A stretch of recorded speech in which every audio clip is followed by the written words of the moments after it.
an Unspoiled Network podcast. This is Spoil Me, covering The Wall of Storms, chapters 42 and 43, The Invasion of Rui, and A Taste of Victory. In these chapters, we see a pretty dope ocean fight of flamethrowers versus dragons. And I just keep on saying, I want to see this on film. Welcome to Spoil Me.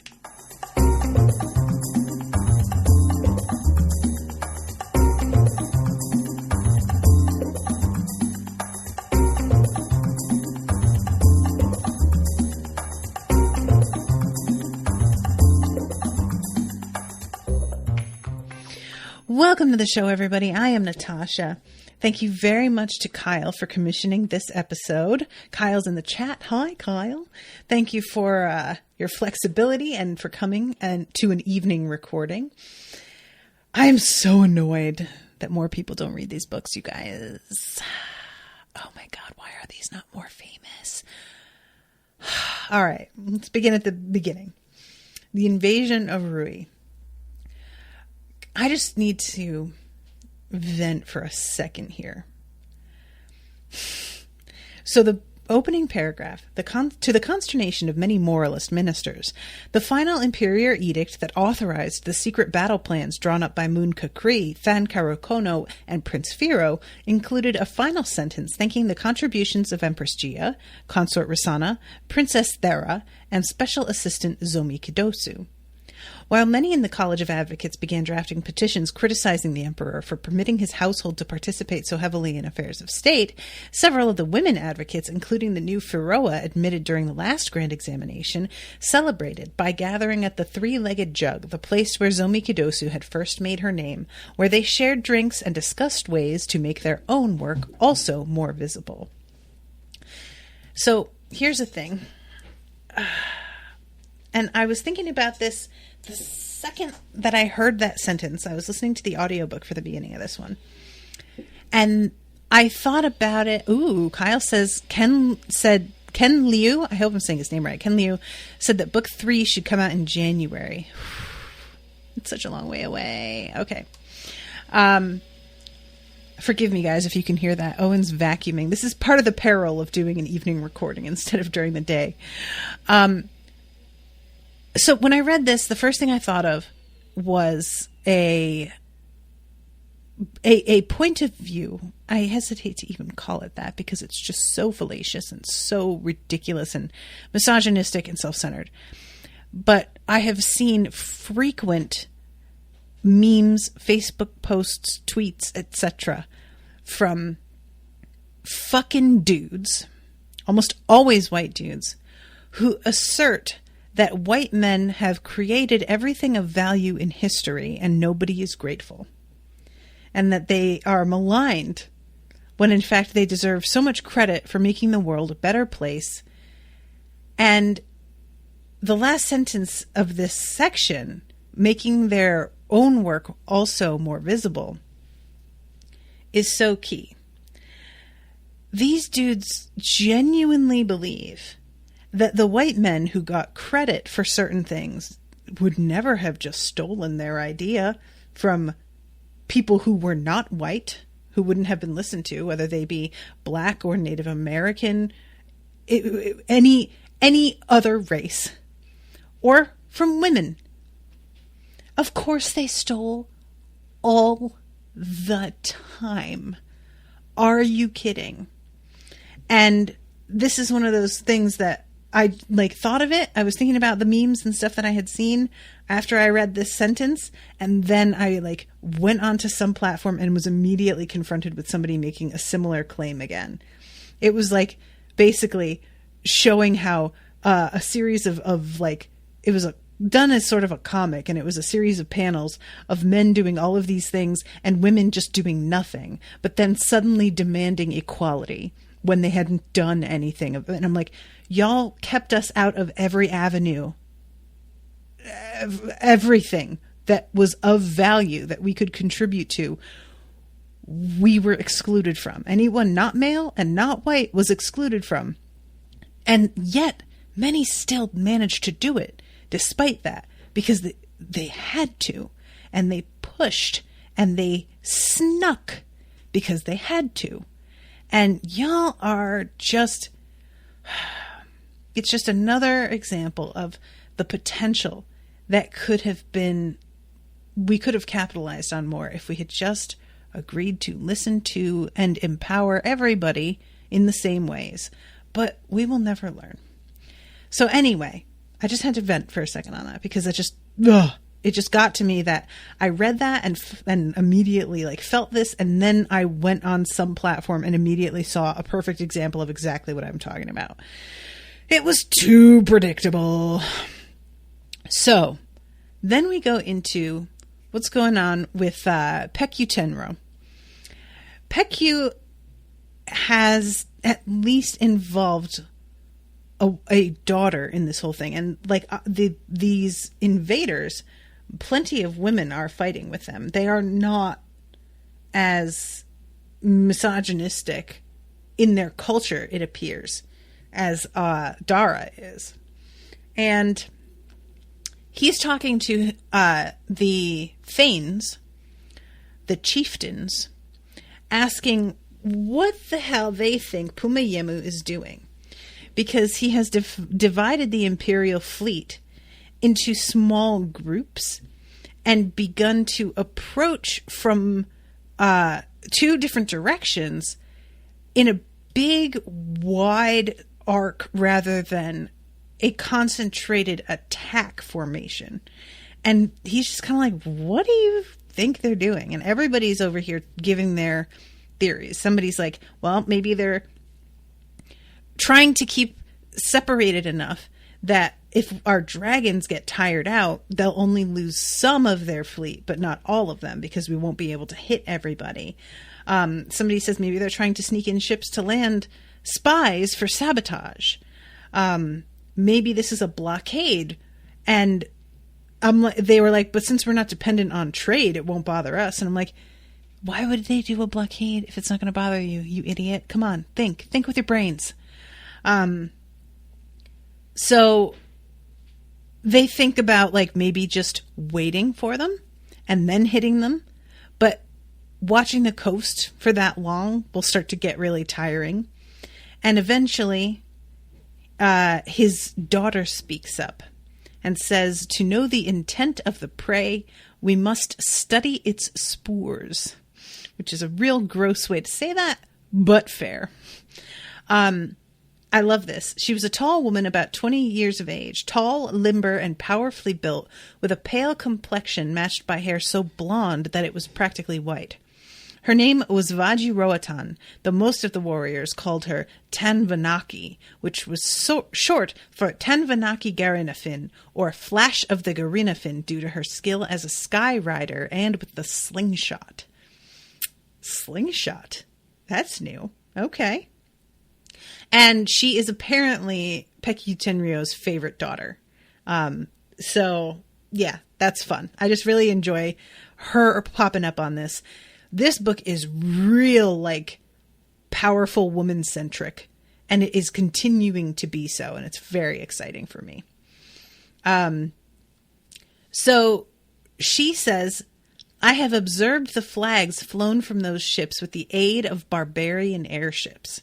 And a bunch of people kind of seem like disgusted that she would adopt their technology when they're the enemies. And she's like, why the fuck wouldn't I? They have some interesting technology that's very useful. Didn't we like come here on their ships? Why wouldn't we use the other ships that they have? Give me a break.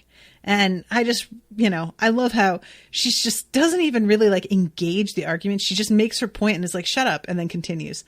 And they call everybody like the barbarian officers, the barbarian dirt diggers. It's really fun to listen to these people and the others call each other barbarians. They're each so sure. After gently persuading a few of the captured barbarian officers, I found out the ships approaching our islands belong to one Puma Yemu, a crafty commander known for hit-and-run tactics. I suspect that he intends to use the small flotillas to harass and raid our coast in an attempt to exhaust our Garina and warriors and to grind down our morale in preparation for a full-scale counter-invasion. So her father puts her in charge of the fleet to go and swat them. Meanwhile, Princess Thera and Zomi are on the a ship called Time's Arrow. Weird name for a ship. While Firo was on the big island helping the generals prepare for the rest of the plan, Thera had asked to be given the fast, sleek Imperial messenger ship for scouting purposes. So they begin to look over the maps. And Zomi says that they were hoping the Garina would leave gaps on the coast because they weren't able to travel as far as it turns out they can. And there would be spots that weren't being surveilled, that they could sneak people onto the shore. But it turns out they're using city ships, the Liuku fleet. They have the city ships that are basically acting as like a landing pad for the dragons. And then they have these small vessels around them. And what they do is send out these like sort of what she's calling like new war machines. And they send the dragons off from the airships to strike targets. And then the little ships come around and clean up after this huge attack by killing everybody who remains alive. It's a pretty decent setup, and because they have these city ships for the dragons to settle on, they can go pretty far out from the shoreline and still manage to use them as weapons, which is a bit of a bummer. They were hoping that the Garina were just going to be kept on land and they could only go out as far as the land permitted, but these city ships changed the whole game. And Thera is just like, man, I don't know what we're going to do about this, because I thought that they would be more vulnerable than this, but the way they've been put together works really, really well. They must also be doing some incredibly cruel things to make the airship crews and captured Imperial sailors serve them. We have to advise Puma Yemu to pull back. But maybe we don't need to order a full retreat, said Zomi. What do you mean? General Yemu is known for his skill at evasion. If he's careful, he could turn this into an opportunity to gather some intelligence, finished Thera, eyes flashing. The two shared a knowing smile and clasped each other by the arms. I ship it. Just saying. So, Puma Yemu does exactly that. He sends out, first of all, really intense orders that any ship found to flee instead of engaging the enemy will be executed. Now, the Imperial ships, I guess, are taking him at his word, but I assume he is doing this to give a reason, first of all, for the, what are they called? The Liuku? I can't remember the name of the other, Liuku. I think he wants them to think that their men are cowards who have to be forced on pain of death to stay out in the waters. And also to give a reason why the ships are behaving the way that they do. Because what they're doing is they attempt to approach the battle groups of the ships and the city ships in the middle. As soon as it appeared that a Garina was about to launch, they turned around and sped away, sending up kite signals to declare that the enemy had an overwhelming numerical advantage. no doubt an attempt to save the necks of their captains from court-martial. Yet they dared not run too far away. When it was clear that the Garinnafins would not pursue, the ship slowed down, turned around, and began the process of inching back toward the carrier battle. Toward the carrier. Oh my God, guys! Toward the carrier battle group, like reluctant children being called home to dinner. Tanvanaki gets these deciphered and is like really feeling herself because of the way that this message has been set up. And I won't say that she grows overconfident. She has, I think, reasonable confidence. As the battle groups moved further and further from Rui into open sea, Zomi and Thera tracked their positions carefully. Sometimes Yemu's ships failed to escape in time, and a few more fell to the fiery breath of the Garinnafin. With so many separate encounters, Zomi and Thera were finally able to calculate a precise value for the maximum effective strike range of the flying beasts. So, they're figuring out their advantages. It's smart. It requires a terrible sacrifice. They have to let ships and people be burned. But they are figuring some shit out. Prince Firo proposed a plan to use underwater boats to attack the Garinnafin carriers. Since they were now so far away from shore, the Garinnafins would not have enough energy to fly to safety if they lost their floating platform. That is not a bad idea, said Thera, but don't you realize that if you use the mechanical Krubans now, you would be revealing their capabilities to the enemy? The art of war requires withholding information from the enemy as long as possible, and not every victory is worth the pursuit. This is similar to the principle of Kupa, where sometimes it's better not to capture the enemy's stones in order to secure a better position for yourself. And Firo agrees with her, but it leaves Thera feeling a little bit worried because she feels that she should not be explaining this shit to him.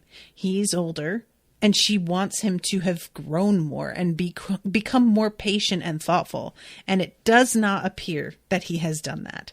And she's starting to get a little bit anxious about it. Oh, Thera. Yeah, no kidding, kid. So then we go into the mechanical Kruben. God, this is so cool. So first of all, Than Karukono is looking through the eyes at the schools of brightly colored fish. 9 other mechanical Krubens followed his, a pod of giant artificial scaled whales plying the trackless deep. Puma Yemu's raids were just one part of the plan. The purpose of their harassment was to keep the Garinnafins from paying attention to the seas to the east of Rui, where a serpentine line of underwater volcanoes dotted the seafloor. Looking back at the cramped and dim interior of the boat and the sweaty, dirty faces of the skeleton crew, Karukono couldn't help but compare this trip to the last time he had sailed this route from the Big Island to Rui more than a decade ago. Back then, he had been headed in the reverse direction. Today he was also on a secret mission, but this time the boats were filled with many fewer men, and they were far less certain of the success of their mission. Navigating the mechanical Krubens across the sea in a multi-day journey was an arduous process. The submarine boats depended on the underwater volcanoes to provide the heated rocks for the steam engines that powered the energetic tail fins.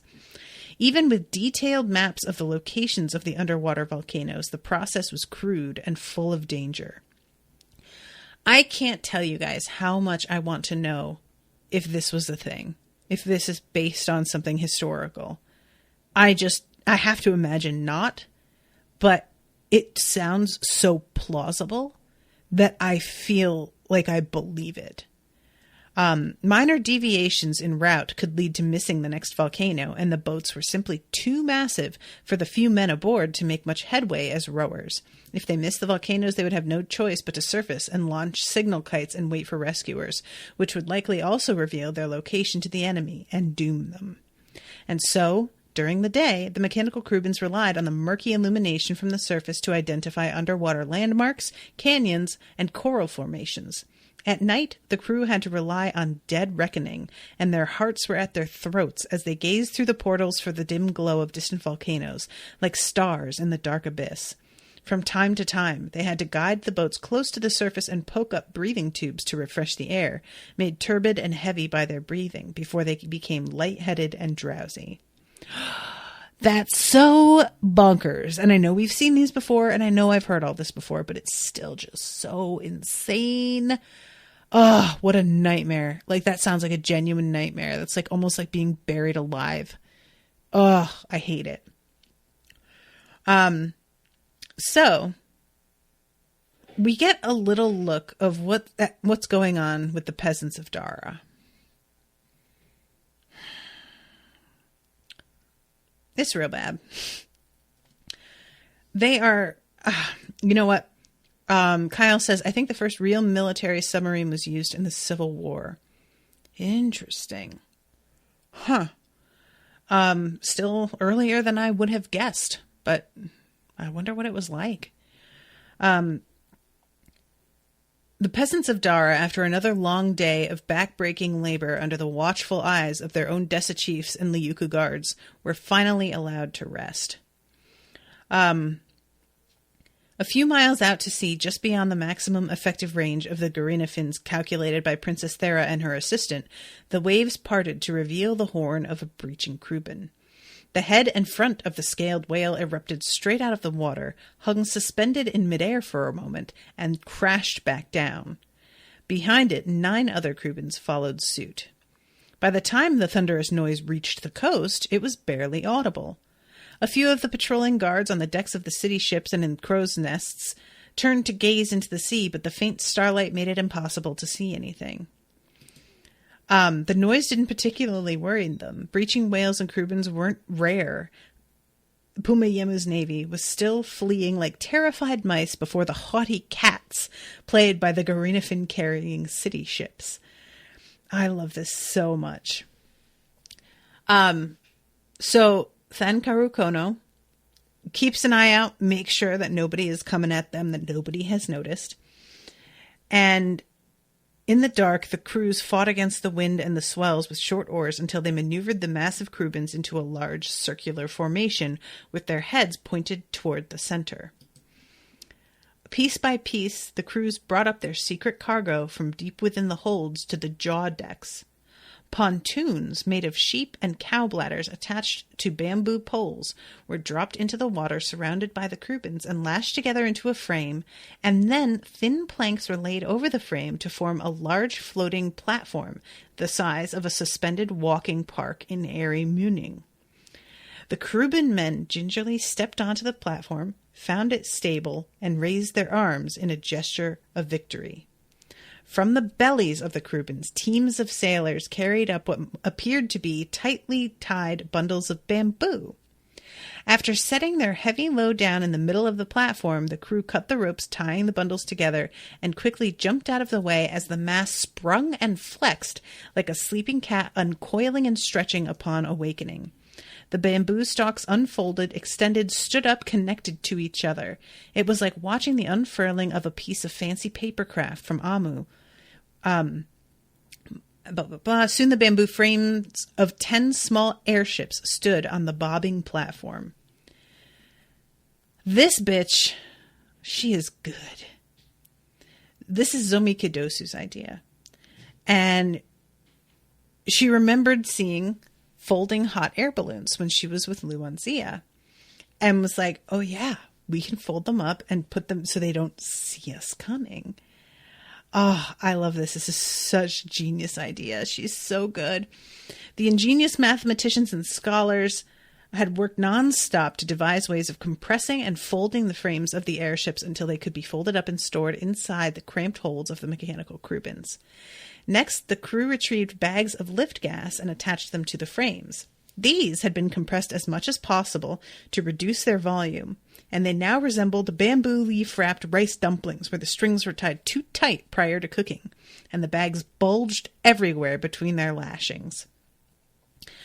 So then they bring up these ceramic jars, flexible hoses made of animal intestine, heavy bags of a material that the sailors treated very carefully. The gondolas, also broken down into compact pieces that could be put together like a puzzle, were carried out and assembled. There was no room to store the bolts of lacquer-painted silk that usually wrapped over the frame and made up the surface of the airships. This meant that the bamboo-framed, gas-bag-equipped airships now resembled animals whose skin and muscle had been made magically transparent, revealing the skeleton and pulsing and pumping organs within. The absence of the silk skin made the airships slower due to drag and more vulnerable to missiles, but considering the Ryukyu did not seem to rely on ranged weapons except slingshots, the loss wasn't fatal. Moreover, the open bamboo frame meant the crew was no longer limited to the gondola as a place for staging offensive weaponry. So, that's pretty dope.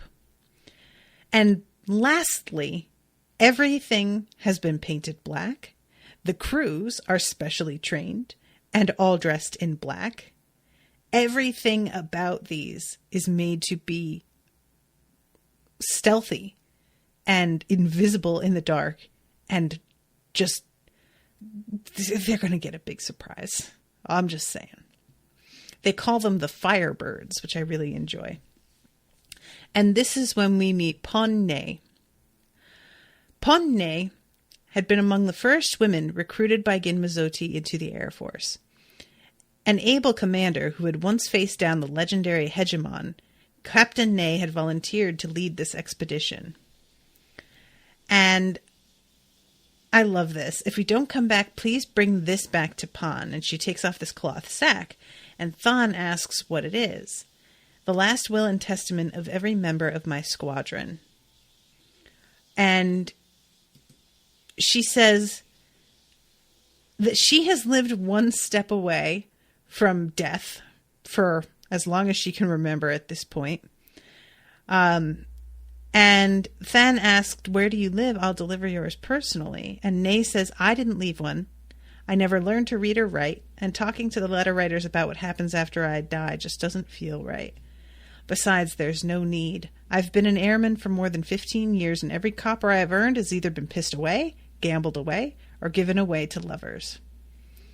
And she explains that she doesn't have any family, that she once had a son, but she doesn't know him, and his father is raising him somewhere. And generally, she says that if the Ryukyu have killed him, her son, because he lives on Dara, that she is hoping she will do something to sort of avenge him. And if he is still alive, I hope someday he'll hear a story about what happened here today and know that his mother was not an unbrave woman. I love this. Kaoru Kono ends with, "A good name is the only thing we leave behind that matters." Something like that, I guess, said Ne. "I'm not much good with the words, Admiral." I really love Ne because she's written in a way that is almost always reserved for men. She is somebody who isn't beholden to anybody. She doesn't have any particular love of her life. She has a kid that she doesn't really know, who she didn't raise. She doesn't have, any money to speak of. And she is, when she says, "I'm not good with words," that is often something that we attribute to men. That is often male characters are the ones allowed to behave that way, And I just really loved that this attitude and personality was given to a female character. I just really appreciated getting a look at her history as well before we watch her die, basically. Because, not that it wouldn't mean anything, but I think it's really elegantly done. It could have just been told to us what her history is. But getting to hear her talking to someone in a very practical sense about why she's handling things the way she is gives us a brief glimpse of her history and what she thinks of it. And I just think it's just really cleverly done. It's elegant. Well done. So they do lift off and shoot up into the air. Gliding through the night like jetting squids, the airships approach the city ships silently. And I love this. One of the Ryukyu guards does see something and is like, "What is that? Was that a bird?" And then all of a sudden, this fucking flame hits the dude and turns him into a fucking pile of ash in like a second. Oh my God, this is so boss, you guys. This is so insane. And they eventually are just called flamethrowers. We find out that this is the name they came up with, which, I mean, makes sense. I'm not mad that that's a name that we already have for a thing. I love how this goes down. So the other guards on the ships are all like freaking out, yelling sneak attack, but they don't like know where it's coming from. They don't, this is coming from ships that are making no noise and are completely black in the middle of the night, are super light. And in general, these people have a sort of they have a bit of overconfidence because they believe that after the interview with the scholar, that they know everything about these people's defensive tactics and weapons and everything. They know all they need to know. And this is not something that they have heard was possible from anybody. So, this is just this couldn't be more of a shock. The torches were lit and lookouts peered out. No ships were visible and the dock was deserted. Another flaming tongue shot out, gently licked another ship and left its mainmast in flames. This time, the lookouts realized the attack had come from the air, but they couldn't see the airship that must have launched it. And they're used to looking for lacquered silk and things that are like, kind of a little bit reflective, brightly colored. This should be easy to see based on what they know these airships are like, but they are not like what they're used to. And messengers were dispatched to the city of Creepy to rouse the slumbering thanes and drunken warriors. They'd need to hurry over with Dara's slaves to put out the fires if the ships were to be saved. And I love that they attacking in the middle of the night isn't just a great tactic because it's going to be harder to see them. Everybody who is anybody in this crew of people are all partying, getting wasted, and passing the fuck out in the middle of the night. So they are not in any fit state to, mount up and deal with this in a short amount of time. And finally, one of the lookouts is able to see one of the warriors from Dara standing in the air, looking completely unsupported and wielding this tongue of flame. And he's just like, how is this possible? The lookout was reminded of the hallucinatory vision of the sights of Fithawayo fighting with a spear of flames. So good. He's like, is this a god? Yes, bitch. It is.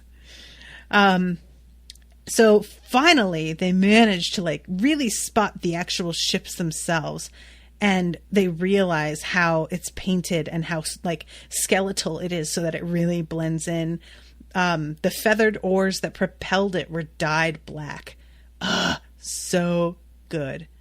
Drums of manure had been left fermenting for weeks to build up the deadly flammable gas.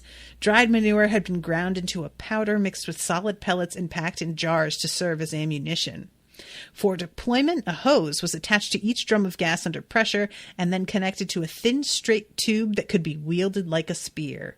One end of the tube was then connected to a bellows and jars of pulverized manure.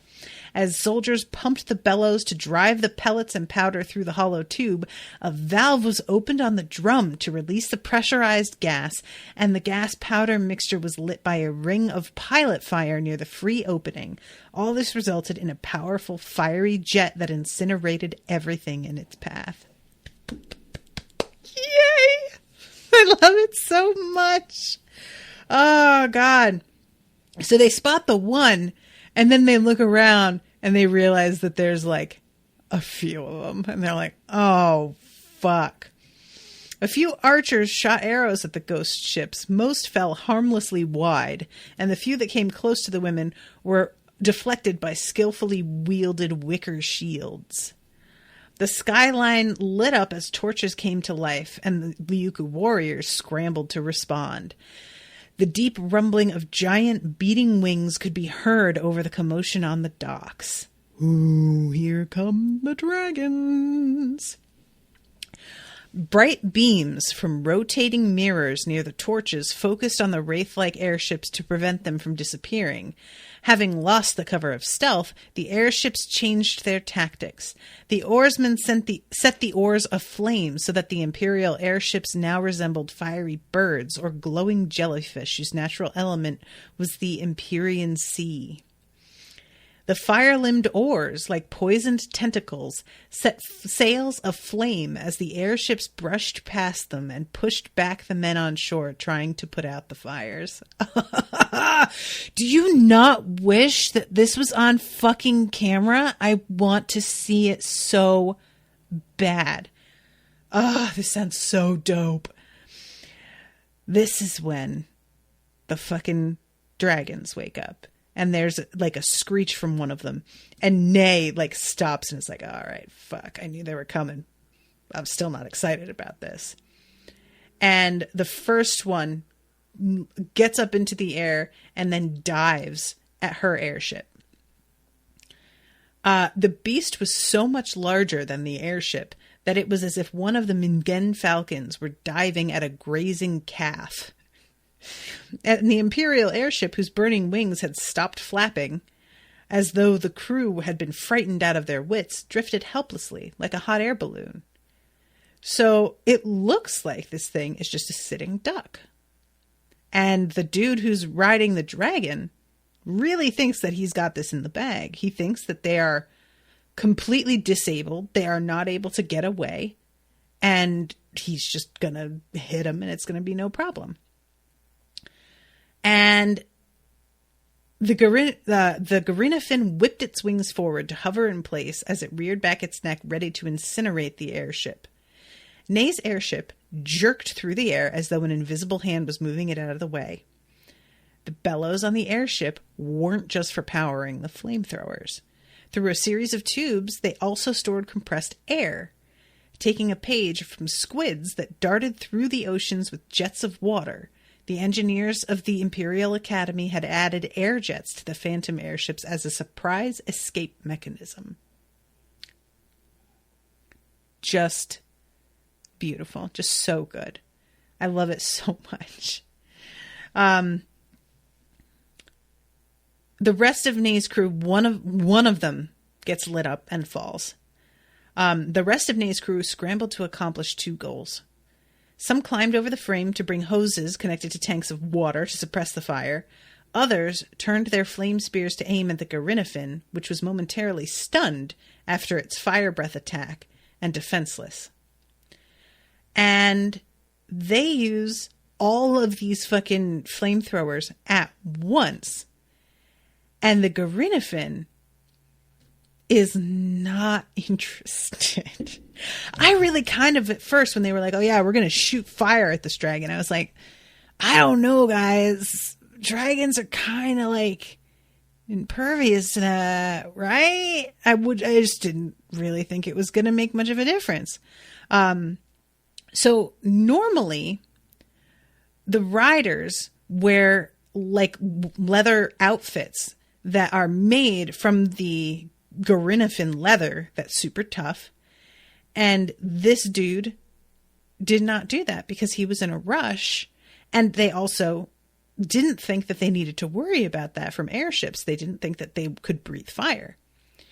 So they just really are not prepared.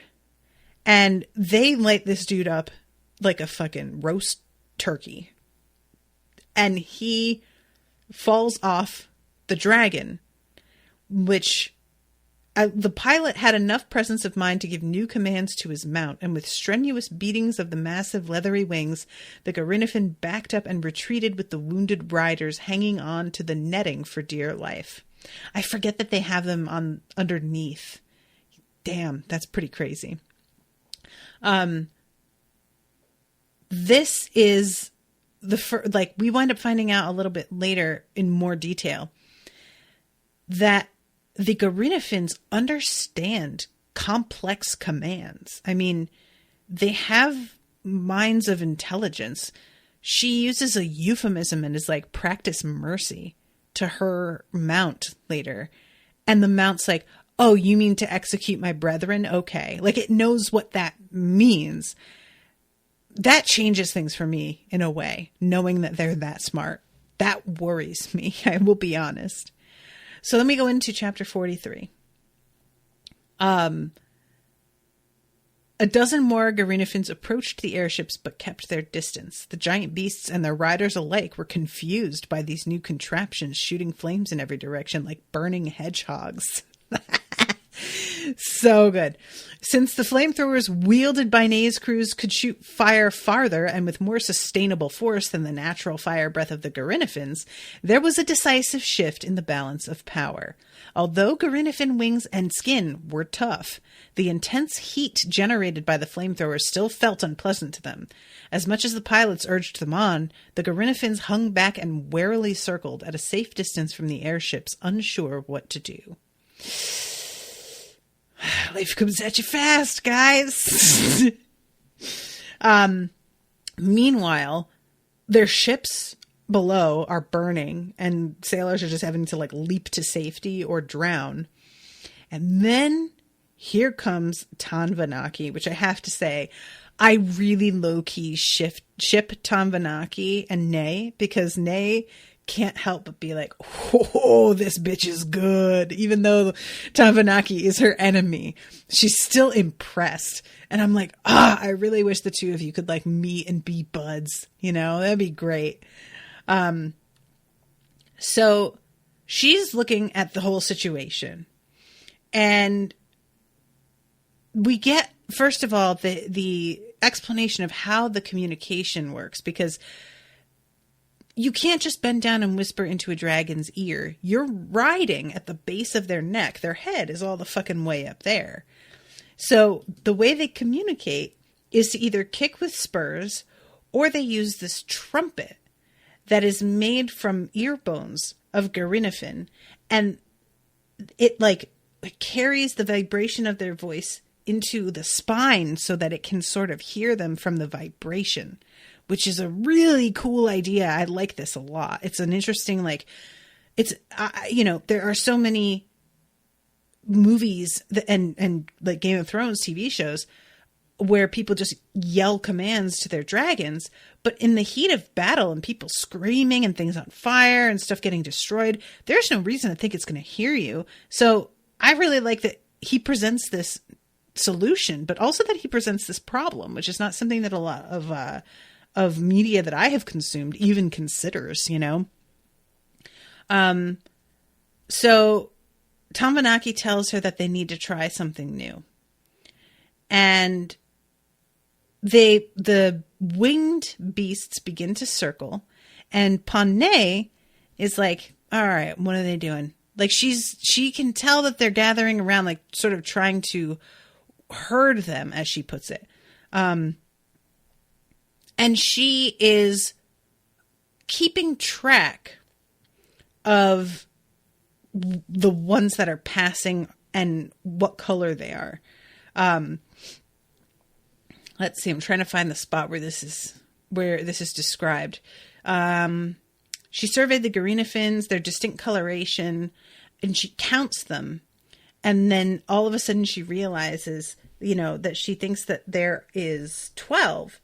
But then all of a sudden she realizes that there's only 11, and she looks around for the other one. And she looked about frantically. Then she looked below her. Her heart sank with dread as she looked up, and her suspicion was confirmed. She picked up her trumpet to shout out a warning, but it was too late. While the other Garinafins surrounded the airships and kept them occupied, Vajio Roatan had urged Corva to fly away undetected and fade into the night.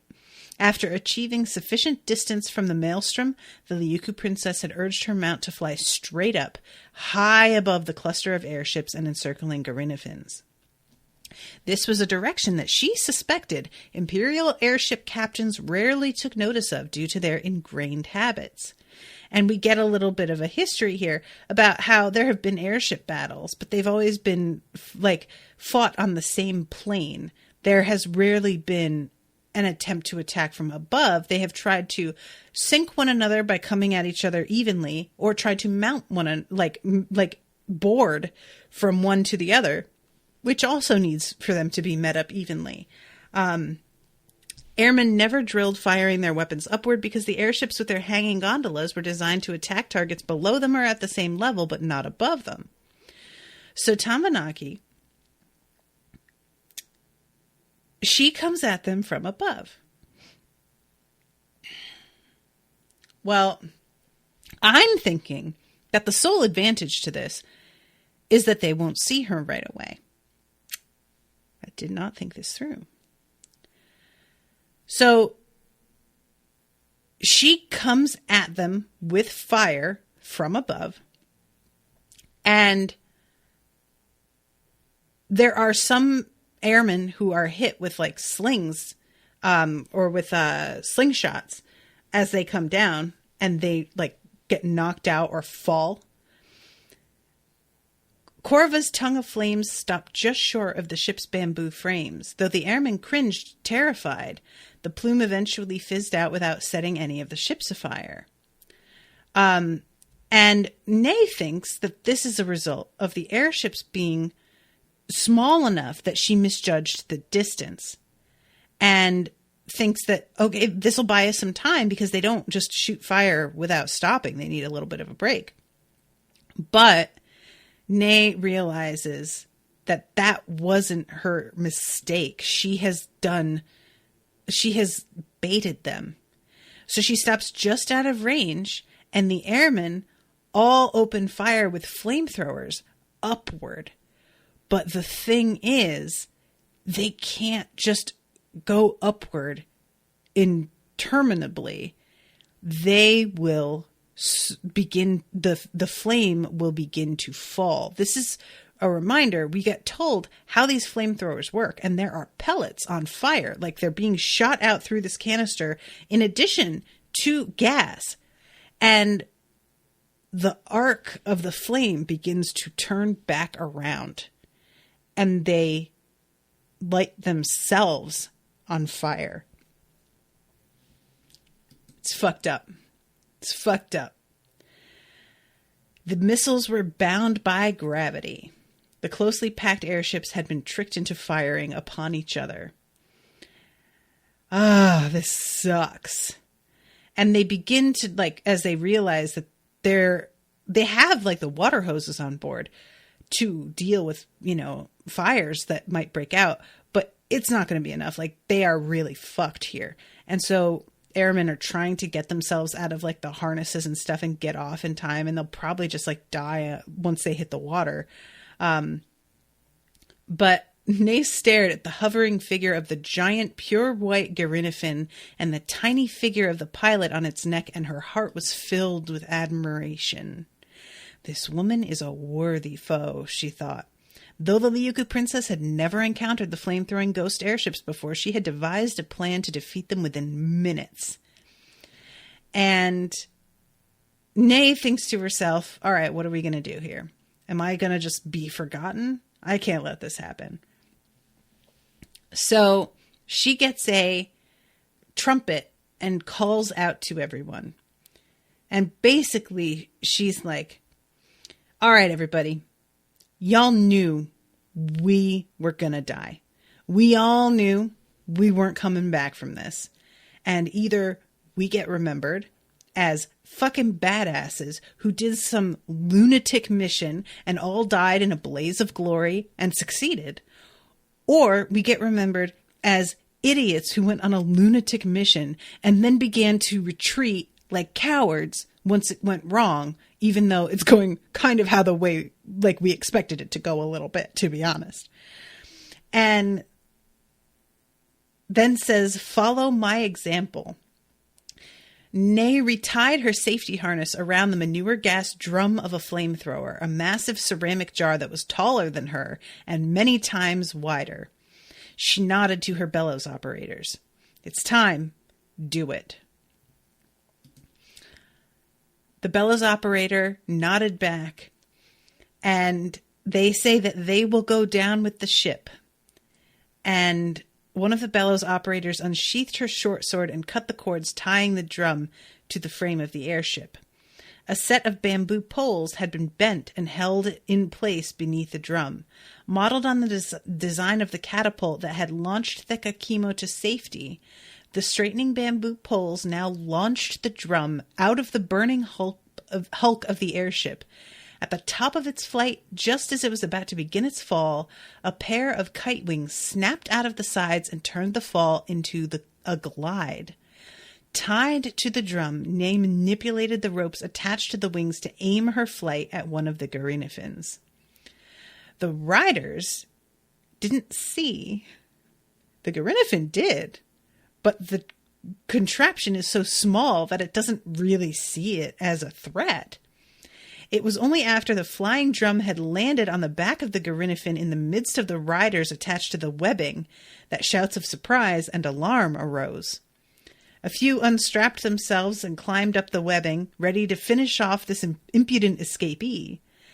As soon as the drum landed, Ney took out a pair of grappling hooks and dug them into the webbing. As the Liuku warriors approached gingerly, the Garinafin curled its serpentine neck so that its antlered head peered over its shoulder and loomed above the Dara captain.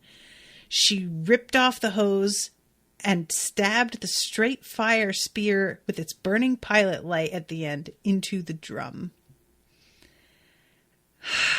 For a second, nothing happened. And then it was as if a small sun had risen over the back of the Garinafin. In an instant, the explosion incinerated Ney, the Liuku warriors, the pilot, and much of the face of the Garinafin. The drums, beside being filled with manure, had also been packed with sharp stones and iron scraps.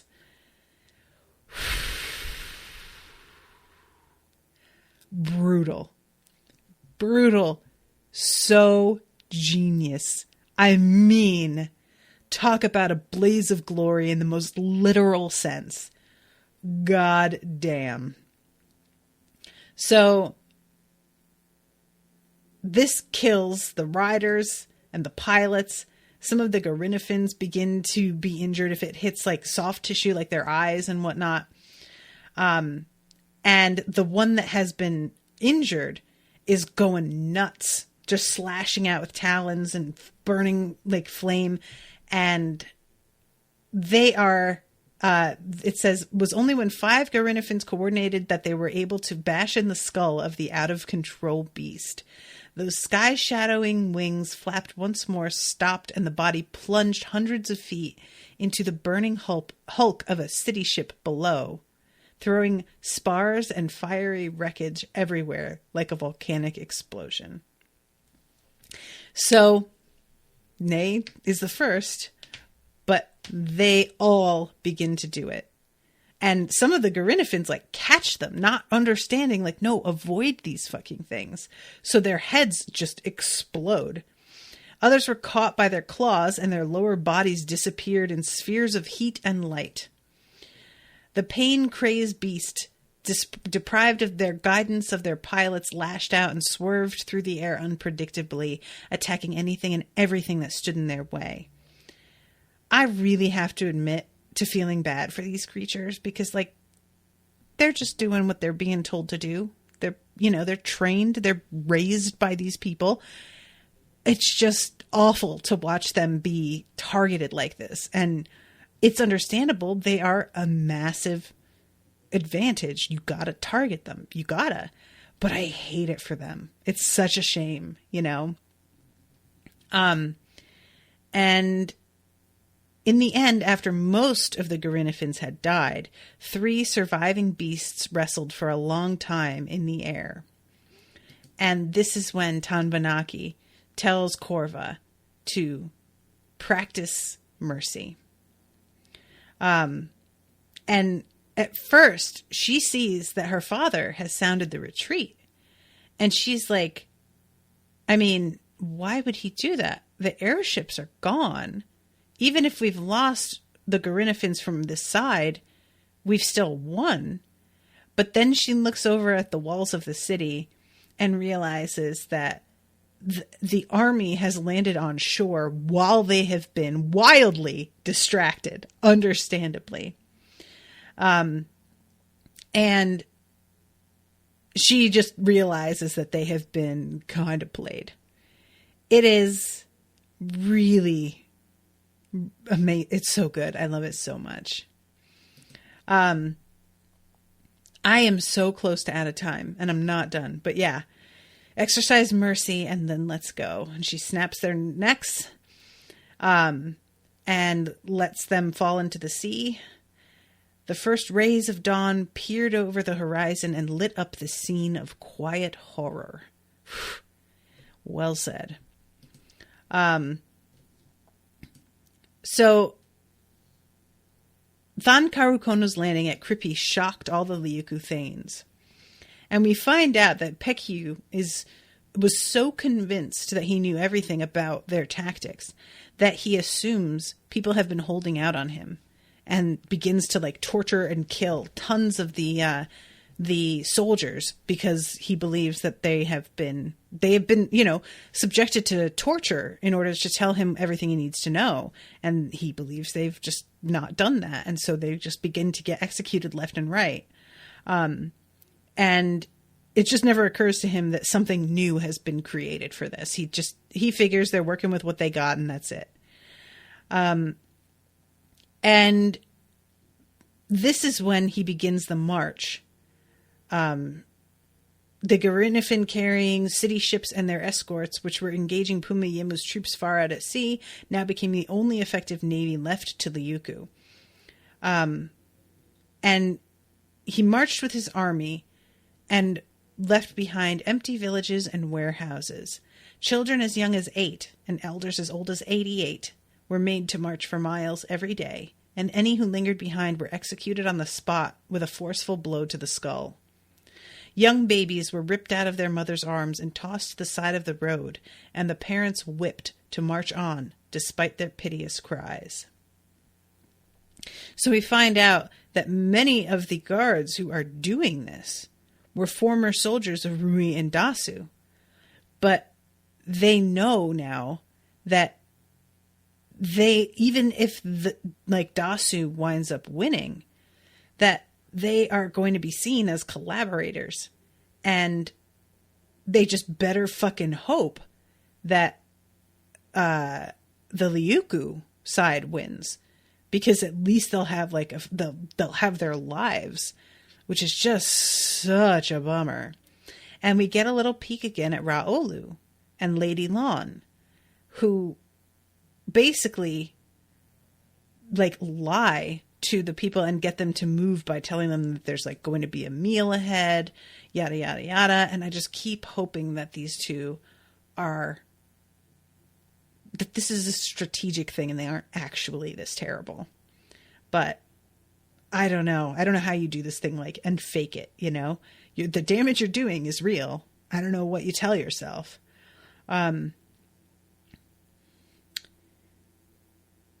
The people cursed Raolu and Lady Lon's names. They gritted their teeth and said nothing in front of the guards. But if the chance ever presented itself, they resolved to tear these two into pieces with their bare hands.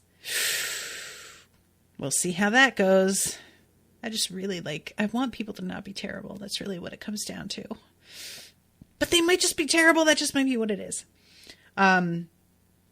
So Than Karukono and his troops searched for Liuku spies to interrogate, and Zomi Kidosu focused on recovering the carcasses of the dead Garinafins, because they figure if they begin to examine them, they might start to pick up on other weak spots. There's stuff that they could make use of. I mean, they could at least use the leather, right? They could skin them and have something that's protective against the fire, which would be pretty good. So Than Karukono ordered messengers to dispatch to bring the emperor to Krippy immediately. Zomi says that she doesn't like this course of action. She doesn't necessarily want him coming here. And he, Than says that he believes if Kuni arrives, the morale will be so high, they will like easily sweep the Ryukyus. And she's just like, I don't know about this. She says something isn't right here. Though Admiral Karukono's invasion went according to plan, the Ryukyus still have close to 50 Garinafins. Even with our flamethrowers, the most we dared to hope for was to establish a dug-in position. But the Ryukyu have continued to retreat, and the Garinafins are nowhere to be found. Which I didn't realize that they were bailing completely.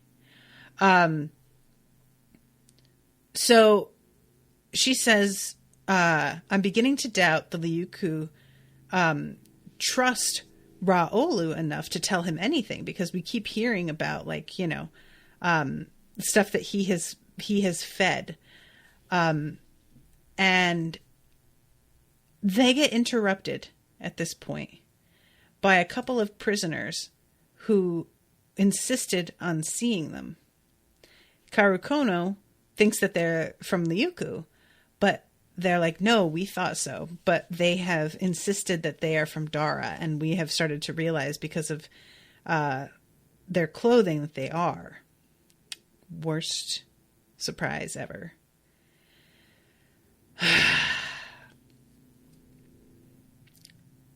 Luanzia is one of them. He has had his eyes gouged out and his tongue cut out. He has this package that he's holding on to. And she has to like convince him to let go of it. And this man that he's with speaks for him and says that bag holds something more precious than life for Master Zia, a book of knowledge. And Than Karukono asks him, who are you? And he says, Oga Kidosu, a fisherman of Dasu. Zomi's dad. Now, I had said, when these ships came up, I bet this is, going to be Luan and her father and brother, and they're going to be back. And, I didn't think this was going to be the way they came back. I'm not happy about this development. I hate it. And I'm hoping that what they have done to Luan will motivate Gin to cooperate. Fingers crossed. But I feel like if anybody is if they need anybody, it's Gin. And if there was something that could motivate her, it would be them going after somebody that she loves like that in this really like horrifying way. We'll see. I hate it. So go to hell, Kyle. I hate you. And I hate Ken. Both of you suck. So I think that's fair. All right, I'm going to wrap this up. I just can't wait to read more and find out what happens. Thank you all so much for listening. Thank you to Kyle for commissioning this, but don't forget, I hate you. I hate your guts. And I will see you soon with a new episode. Until then, toodaloo, motherfuckers.